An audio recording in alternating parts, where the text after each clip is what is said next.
तो वो ये सारी चीज़ें जो सी है वो अपने हिसाब से प्रोग्राम कर रही होती हैं, ठीक है। तो इस पर्सपेक्टिव में अगर मैं बात करूँ तो कंप्यूटर सिस्टम की बात करूँ, कंप्यूटर सिस्टम में एक स्पेसिफिक लेवल तक जो है वो डिज़ाइनिंग हो रही है और उसके मुताबिक प्रोसेसर डिज़ाइन किए जा रहे हैं।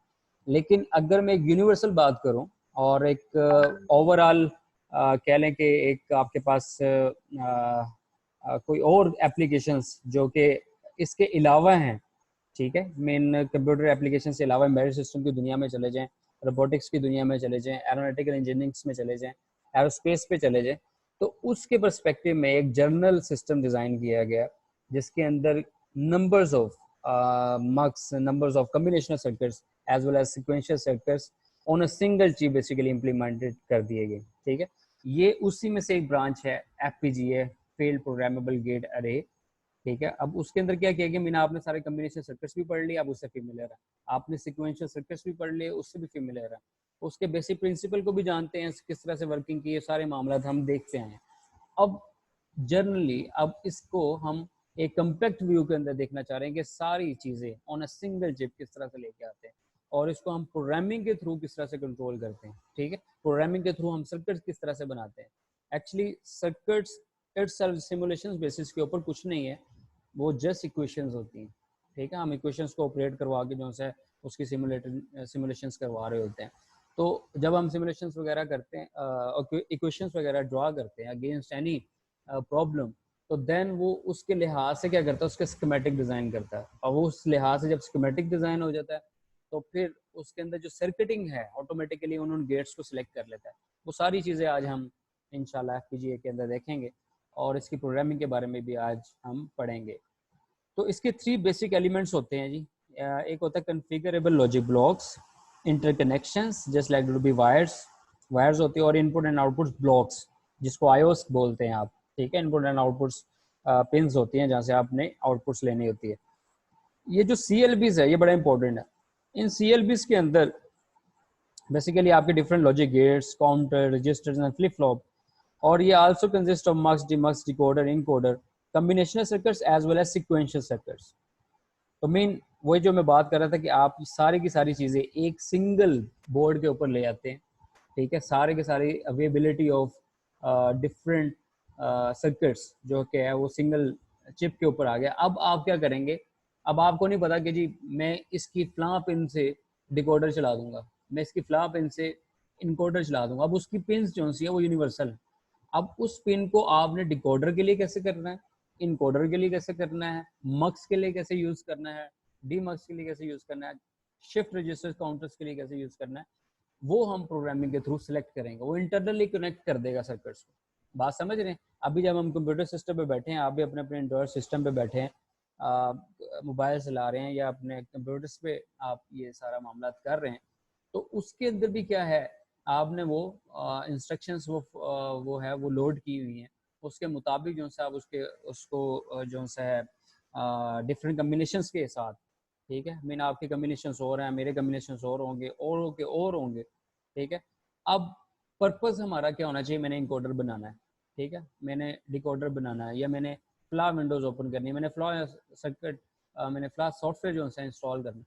तो ये डिफरेंट ज़रूरियात जो ज़िंदगी है उसके मुताबिक जो है आप अपने सिस्टम को उसके मुताबिक जब ढालने जाते हैं, तो देन आपको क्या क्या चीज़ें करनी पड़ती हैं, किन किन फेजेस से गुजरना पड़ता है, वो इंशाल्लाह हम इस वीडियो में देखेंगे। तो बेसिक ब्लॉक्स ऑफ FPGA की अगर मैं बात करूँ तो उसके अंदर CLBs, और ये CLBs के ब्लॉक्स बने होते हैं just like to be this one.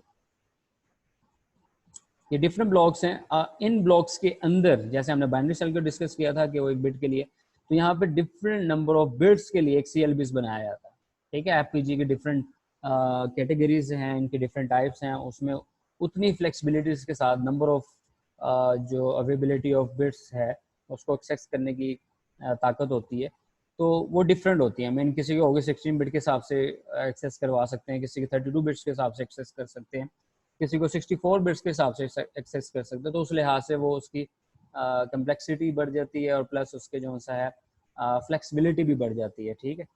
तो इन CLBs के अंदर हमारे जो से combinational circuits as well sequential circuits, combinational circuits and sequential circuits available हैं on a single chip CLBs के ऊपर। अब इन CLBs का एक जाल बिछा हुआ है उस FPGA किट के अंदर, ठीक है। उस CLBs के अंदर जो जाल बिछा हुआ है वो कुछ इस तरह से दिखने में आता है। मेन ये आपके पास IOB हैं। मेन यहाँ पे हेडर्स होते हैं, यहाँ पे इनपुट एंड आउटपुट्स आप देते हैं या लेते हैं। इन पिन्स को आप इनपुट के तौर पे भी यूज़ कर सकते हैं और इनपुट्स को आप पिन्स को आप एज आउटपुट भी यूज़ कर सकते हो। इसके अलावा ये जो आपको लाइंस नज़र आ रही हैं ये बेसिकली आपके पास इंटरकनेक्शंस हैं जिसकी हम बात कर रहे थे, ये वायर्स हैं, ठीक है, वो PCB लेयर्स जिसको हम बोलते हैं। और ये जो CLB ब्लॉक्स हैं वो आपके पास ये है जो consist of the logic gates, counter registers वगैरह, मक्स डिमक्स और कम्बिनेशनल एंड सिक्वेंशियल सर्किट्स के जितनी पॉसिबिलिटीज हो सकती है ना इसके अंदर अवेलेबल है, ठीक है। तो अब ओवरऑल ये एक चिप है, इसको छोड़ के आप ये वाली देखें, ये एक ओवरऑल चिप है। अब इसके अंदर ये सारे मामलात हैं, ठीक है। ये एक चिप है और उसके अंदर CLBs हैं, उसके अंदर huge number of circuits available है। जैसे ऐसे ही है कि एक IC हम यूज़ करते आए थे ना पहले, एक IC के बारे में, डिकोडर का अलग से IC है, इनकोडर का अलग से IC है। अब क्या किया, इसको एक सिंगल चिप के अंदर ले आए। अब इसके अंदर हो सकता है 4 बिट या 8 बिट के हिसाब से डिज़ाइनिंग की गई है, जिसके अंदर ALU सिस्टम भी है, जिसके अंदर आपके पास मेमोरी एलिमेंट्स भी हैं, ठीक है, रजिस्टर्स वगैरह, ये सारे मामला। अब लेट्स सपोज कि मेरे पास ये 16 बिट के लिए डिज़ाइन किया और अगर मेरे पास डाटा आ रहा है 18 बिट्स का, तो 18 बिट को एक्सेस करने के लिए मैं क्या करूँगा, नेक्स्ट CLBs को भी एक्टिवेट कर दूंगा। उसमें से 2 जो एक्स्ट्रा बिट्स होंगे उसको हम एंटरटेन कर लेंगे, बाकी को स्किप कर देंगे। तो फिर हम उसको प्रोग्रामिंग के थ्रू इन CLBs को कॉल करते हैं, ठीक है, सर्किट्स को कॉल करते हैं, वहाँ पे डिक्लेयर करते हैं कि इतनी नंबर ऑफ बिट्स हमें चाहिए। हम वहाँ पे डिक्लेरेशन करते हैं थ्रू वेक्टर और स्केलर, वो भी हम देखते हैं प्रोग्रामिंग के अंदर वो किस तरह से करेंगे। तो वो क्या करता है, इंटरनली कनेक्ट कर देता है। प्रोग्राम में क्या होता है, इंटरनल कनेक्शंस, ठीक है, इंटर कनेक्शंस जिसको हम बोलते हैं। तो वो इंटरनली इसको कनेक्ट कर देता है। फिर अगर इससे भी ज़्यादा बात बढ़ जाए तो फिर ये मज़ीद CLBs को बढ़ा देता है, इससे भी ज़्यादा बात बढ़ जाए तो इन CLBs के साथ मिला देता है। तो mean flexibility of the combinational circuits and combinational sequential circuits वो क्या हो जाती है, बढ़ जाती है, ठीक है। और जहाँ कम्प्लेक्सिटी बढ़ती है वहाँ पे फ्लेक्सिबिलिटी भी बढ़ जाती है। मेन आपके पास एक ही चिप के अंदर अब सारे गेट्स लगे हैं, डिकोडर भी लगा हुआ है, इनकोडर भी लगा हुआ है, JK फ्लिप फ्लॉप भी लगा हुआ है, टॉगल भी लगा हुआ है, ठीक है, half adder, full adder, subtractor, mux, parity, generator checkers, ये सारे के सारे सर्किट यहाँ पे लगे हुए। अब जस्ट हमने क्या करना है, प्लग एंड प्ले वाला काम करना है। हमने क्या करना है, सारे हमें बेसिक्स का पता लग गया, अब एक कंप्लीट पैकेज के फॉर्म पे आ रहे हैं। तो वो जो कंप्लीट पैकेज है वो बेसिकली हमारे पास FPGA किट है, ठीक हो गया। तो इसके अंदर डिफरेंट हमारे पास, अगर मैं आपको उसका व्यू दिखाऊं FPGA किट किस तरह से होती है, एक मिनट, लेट मी चेक।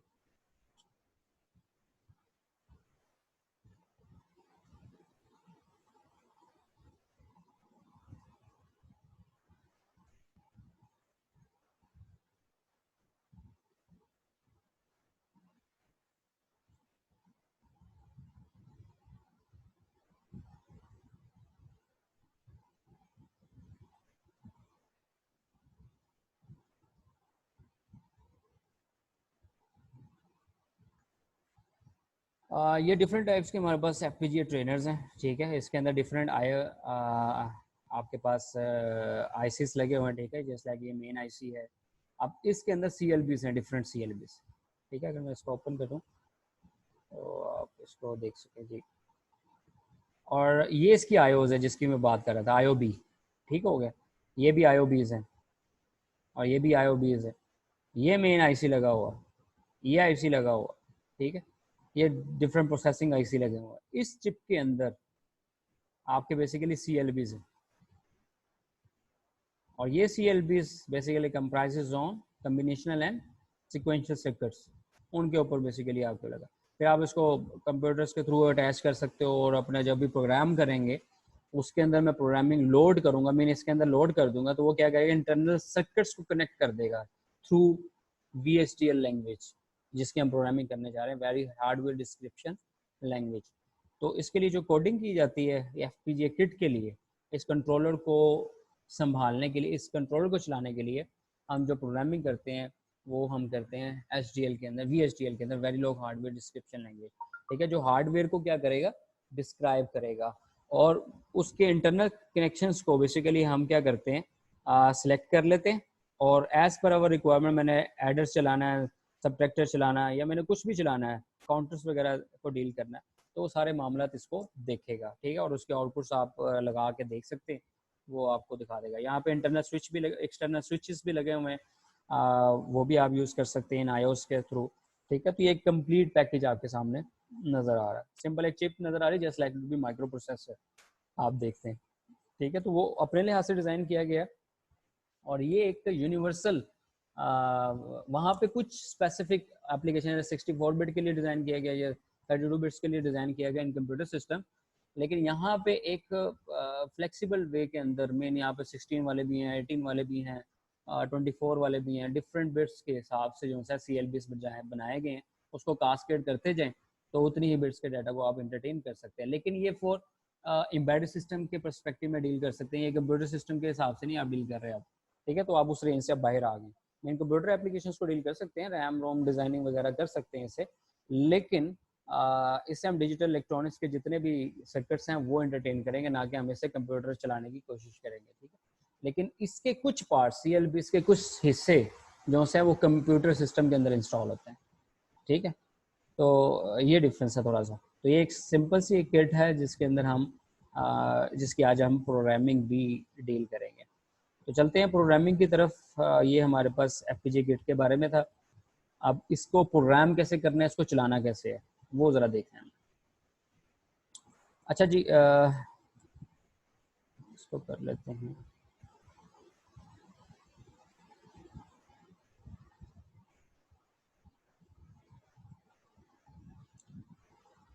अच्छा जी, ये है हमारे पास design a decoder 2x4 according to the following to table and then implement into it on VHDL actually।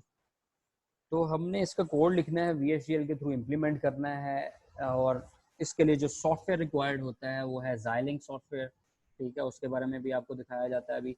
और इसके अलावा जो सा है इसके अंदर जो प्रोग्रामिंग यूज़ होती है, HDL भी है, VHDL भी है। VHDL एडवांस है, HDL उससे पहले की प्रोग्रामिंग है। ठीक है, जैसे C शार्प है, इसी तरह से HDL एंड VHDL है। तो हम VHDL की बात करेंगे। तो डिकोडर से आप फेमिलियर हैं। मैं अभी आपको जो प्रोग्रामिंग के पैरामीटर्स बताने जा रहा हूँ उसके अंदर सिंटैक्स होगा, और इसकी एक एल्गोरिदम होगा कि हम इसको किस तरह से लिखेंगे। ठीक है, प्रोग्रामिंग के बारे में आप काफ़ी हाव नाव करते हैं, मेरे से भी ज़्यादा जानते हैं, लेकिन इस एम्बेडेड सिस्टम के अंदर हम प्रोग्रामिंग को किस तरह से लेके जाएंगे, किस तरह से इसको एंटरटेन करेंगे, कि सिर्फ मेरा प्रोग्राम लिखना है और सर्किट इंटरनली खुद ही कनेक्ट हो जाएगा। यहाँ पे तो हम क्या करते हैं, वायर से कनेक्ट कर रहे हैं या प्रोटेस पे कनेक्ट कर रहे हैं ना। तो ये उससे एडवांस चीज़ है। मैं प्रोग्रामिंग करूँगा और इसका सर्किट भी बन के आपके सामने आ जाएगा, और इसकी जो है आउटपुट्स वगैरह भी आप इजीली देख सकते हैं। ठीक है, सर्किट जब सामने आ जाता है तो उसकी सिमुलेशंस वगैरह आप इजीली कर लेंगे। जैसे प्रोटेस पे हम काम कर रहे हैं, बनाना पड़ता है ना, यहाँ पे आपको क्या करना पड़ेगा, सिर्फ प्रोग्रामिंग करनी पड़ेगी। प्रोग्रामिंग करेंगे ऑटोमेटिकली आपका सर्किट बन जाएगा, वो आप उसका व्यू भी कर सकते हैं। आएगा, फिर देखिए जो मैंने सर्किट चाह रहा हूँ वो बन भी रहा है कि नहीं बन रहा है, तो उसकी कुछ मैं एग्जांपल्स भी आपको दिखाऊंगा। उससे पहले हमें जो है इसके बारे में जानना है कि क्या डिकोडर 2x4 डिकोडर मीन, दो इनपुट से D0 D1, ये पॉसिबिलिटीज होंगी 4, और वाई नोड कब एक्टिवेट होगा, जब हमारे पास D1 D0 क्या होंगे, 0 होंगे। ठीक है, 0 बाइनरी 1 2 एंड 3, वो सारी प्रीवियस हिस्ट्री को मैं दोबारा दोहराना नहीं चाह रहा, सिर्फ ये टेबल देख लें आपको कि 1 कब होगा जब आपके पास 0 1 होगा, और y2 कब होगा जब 1 0 होगा, और y3 क्या होगा। ये मीन एक लॉजिक आप टेबल के थ्रू आपने डिफाइन कर ली। ठीक हो गया, ये प्रॉब्लम है हमारी, इसको हमने VHDL के थ्रू इम्प्लीमेंट करना है on Xilinx software for FPGA kit. ठीक हो गया, तो नेक्स्ट चलते हैं।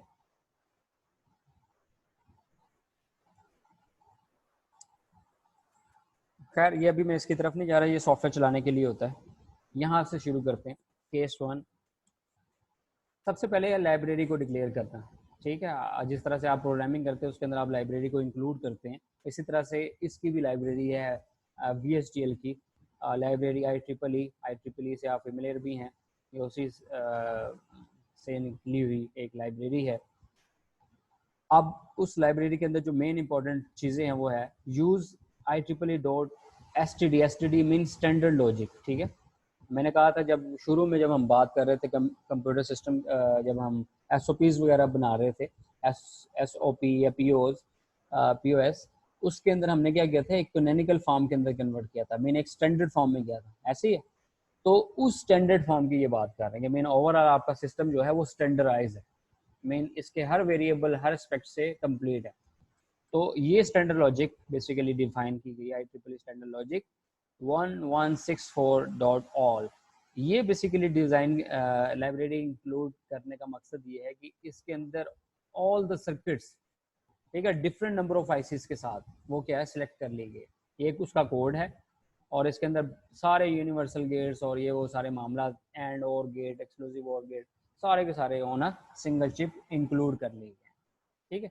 फिर इसके बाद ये दूसरी लाइब्रेरी है जो इंक्लूड करनी, वो है arithmetic.all। सारा सिंटैक्स वही है, सिर्फ यहाँ पे इस वैल्यू की जगह सिर्फ चेंज किया है। अरिथमेटिक ऑपरेशन जितने भी हैं वो आप अप्लाई करेंगे, मीन एक्सप्रेशंस, बुलियन एक्सप्रेशंस की बात कर रहे हैं। फिर इसके अलावा use IEEE standard logic unsigned.all, mean इसके अंदर जो भी कैरेक्टर्स वगैरह, जो इंटीजर्स वगैरह, जो नंबर्स वगैरह हम डिफाइन करेंगे वो सारे के सारे आपने इंक्लूड कर लिए। तो एज पर अवर रिक्वायरमेंट हम उसकी इंक्लूडिंग करेंगे। ये लिखना है नहीं लिखना ये हम प्रोग्रामिंग में मजीद देखते हैं। ये पहला काम था। और दूसरा काम क्या है जी, अब इसके प्रोग्रामिंग स्ट्रक्चर की तरफ चलते हैं। पहला पार्ट जो होता है वो है आपका एंटिटी पार्ट।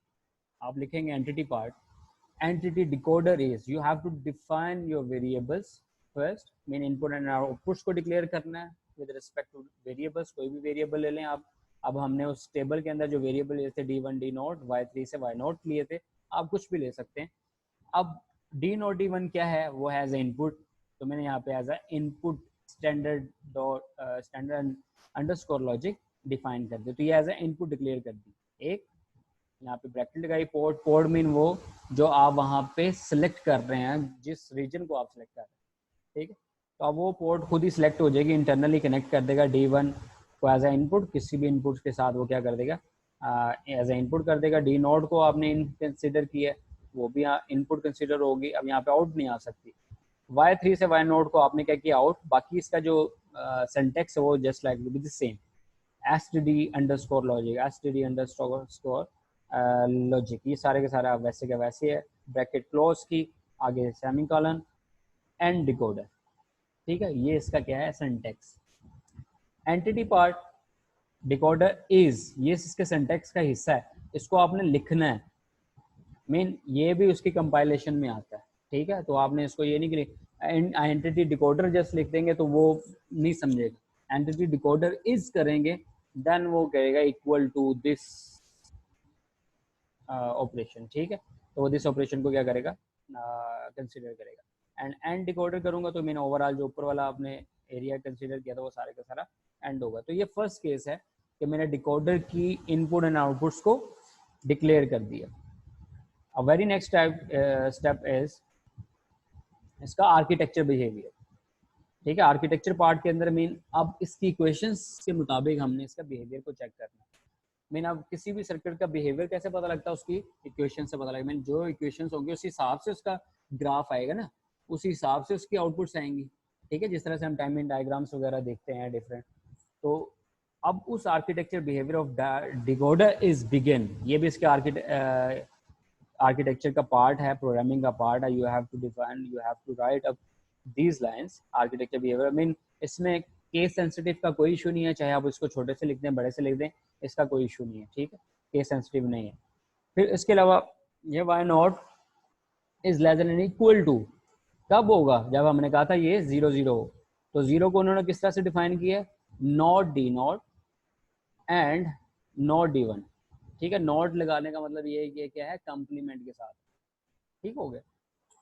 और Y1 का मतलब ये है, Y1 इज इक्वल टू किसके होगा, D0 एंड नॉट D1, ठीक हो गया। तो ये क्या होगा, ये हमारे पास एज अ 1 कंसीडर होगा, ये हमारे पास क्या होगा, एज अ 0 कंसीडर होगा, ठीक होगा। तो ये आप ऊपर नीचे हुआ है, फिलहाल इसको ऊपर कर लें और इसको नीचे कर लें, एक नंबरिंग आप सेट कर लीजिएगा, ठीक है। तो क्योंकि ये 2 की बाइनरी है, ये बेसिकली यहाँ पे आना चाहिए था और ये यहाँ पे आना चाहिए, क्योंकि ये 0 है और ये क्या है आपके पास 1, तो 0 1 बेसिकली आपके पास 1 की बाइनरी होती है, ठीक है। तो इसको आप ज़रा देख लीजिएगा ऊपर नीचे हुई लाइन।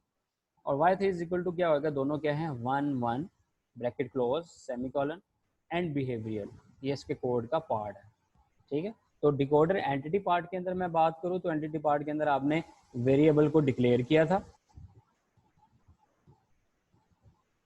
ठीक है। एंटिटी पार्ट के अंदर आपने वेरिएबल्स को डिक्लेयर किया था और एंड डिकोडर किया, फिर आपने आर्किटेक्चर बिहेवियर के अंदर इसके आउटपुट्स की इक्वेशंस को डिफाइन किया, ठीक है। आपने इक्वेशंस को डिफाइन किया, इक्वेशन डिफाइन करने के भी डिफरेंट टाइप्स हैं, वो भी हम देखते हैं। अच्छा, ये entity decoder is this one, and instead of by using std logic we can use a bit, ठीक है। सिंपल बिट भी आप यूज कर सकते हैं, इन बिट, आउट बिट, इन बिट, तो ये सारे मामला हैं, ठीक है। तो आप std लॉजिक की बजाय यहाँ पे जैसे ये std लिखा हुआ था और लॉजिक फिर आगे फिर कॉलन में एक सिंटैक्स का जो है कैरेक्टर्स वर्ड है, तो आप क्या करेंगे, सिंपल बिट से भी आप काम कर सकते हैं, ठीक है। तो ये भी आप एक पहलू है कि आप इसको इससे भी डिक्लेयर कर सकते हैं, मीन सिंटैक्स की समझ जहाँ पे आपको इजीली आ जाए, ठीक है। std लॉजिक तो स्टैंडर्ड चलता आ रहा है, उसकी लाइब्रेरी में भी इंक्लूड है, लेकिन यहाँ पे जो बेसिकली है वो आपके पास बिट्स के अंदर जो वैल्यूज़ एक सिंपल सी वे में, ये मेरे ख्याल से शॉर्ट वे है, इसको आप अडॉप्ट कर लें तो बेहतर है। फिर इसके बाद बिट 0 1 होगा, जो भी नंबर्स वगैरह वही अनसाइंड साइन नंबर्स की मैं बात कर रहा हूँ, ये अभी हम डिस्कस करेंगे जब हम चलाएंगे इसको। हाँ, इसके अंदर जो चीज़ है, ये भी सॉफ्टवेयर की सारी बात हो रही है, सॉफ्टवेयर के अंदर मैं अभी नहीं जा रहा।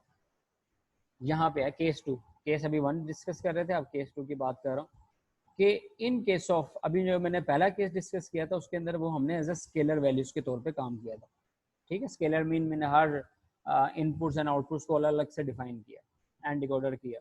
But in case of vector quantity, तो आप उसको क्या करते हैं, एक वेरिएबल एक ही आउटपुट के वेरिएबल के साथ डिक्लेयर कर देते हैं, और उसकी लॉजिक क्या हो जाती है, डी, दोनों डी थे, आप उसको एक दफ़ा डी करें और इसको वेक्टर फॉर्म में कर दें 1 डाउन टू 0, बात समझ रहे हैं। मैंने ये 1 से स्टार्ट हुआ 0 तक जा रहा है ना, तो 1 डाउन टू 0, और ये कहाँ तक जा रहा है 3 डाउन टू 0,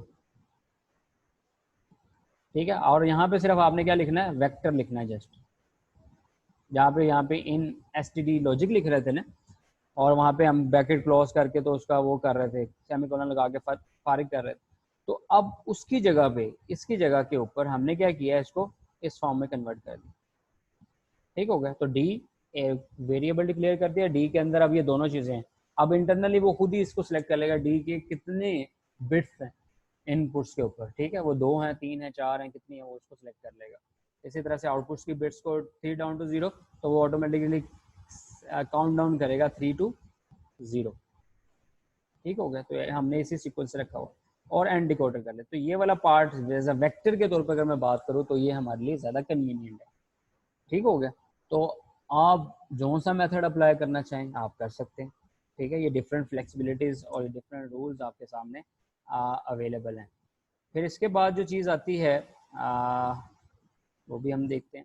हाँ, जब मैं इसकी आर्किटेक्चर बिहेवियर को चेंज करता हूँ विद स्केलर क्वांटिटी या इसके यानी कि एंटिटी पार्ट को जब चेंज करता हूँ स्केलर क्वांटिटी या वेक्टर क्वांटिटी के हिसाब से, जब मैं इसको वेक्टर क्वांटिटी के हिसाब से देखता हूँ तो वो फिर नंबर ऑफ वेरिएबल्स जितने भी हमने यूज़ किए हैं उसको अलग अलग से, जैसे they are declare as a scalar separate single, so there was no need of braces, ठीक है। तो यहाँ पे ऑलरेडी सिंगल सिंगल कर रहा है तो यहाँ पे ब्रेसेस की जरूरत नहीं थी, but now they are declare vector, so we need bracket like Y bracket 0 के साथ, ठीक है, to assume that it is the 0th bit of the vector. तो फिर हमें हर बिट के हिसाब से इसको क्या करना पड़ेगा, ब्रैकेट्स के अंदर डालना पड़ेगा, ठीक है। तो जब मैं वेक्टर कंसीडर करता हूँ थोड़ा सा ये काम बड़ा बढ़ जाता है, और फिर उसके अंदर चांसेस भी ज़्यादा होते हैं। मैंने अगर मैं यहाँ पे भी तो फिलहाल 2 बिट्स की बात कर रहा हूँ, तो अगर मेरे पास 16 बिट्स का डाटा होगा तो वहाँ पे अगर कोई एक ब्रैकेट भी मिस हो जाती है तो वहाँ पे सिंटैक्स एरर दे देगा, ठीक है। तो इट्स अपॉन यू कि आप इसको किस तरह से लेके जाना चाह रहे हैं। लेकिन दोनों के एक पॉजिटिव पहलू है और एक नेगेटिव पहलू भी है। तो नेगेटिव पहलू के अंदर क्या है कि इसके अंदर नंबर ऑफ बेसिस बढ़ जाती हैं। तो जब वो बढ़ जाती है तो वहाँ पे चांसेस होते हैं कि कोई ब्रैकेट मिस होगी तो आपका एरर आ जाएगा कंपाइलेशन के दौरान। तो इट्स अप टू यू कि आप उसके साथ जाना चाह रहे हैं, इसके साथ जाना चाह रहे हैं। स्केलर के साथ जाएंगे तो आप यहाँ पे आएंगे, वेक्टर के साथ जाएंगे तो आप इस वाले पार्ट के अंदर कंसीडर करेंगे। तो मीन इसका बिहेवियर पार्ट इस तरह से हो जाएगा। अच्छा जी, इसके अलावा बात करते हैं।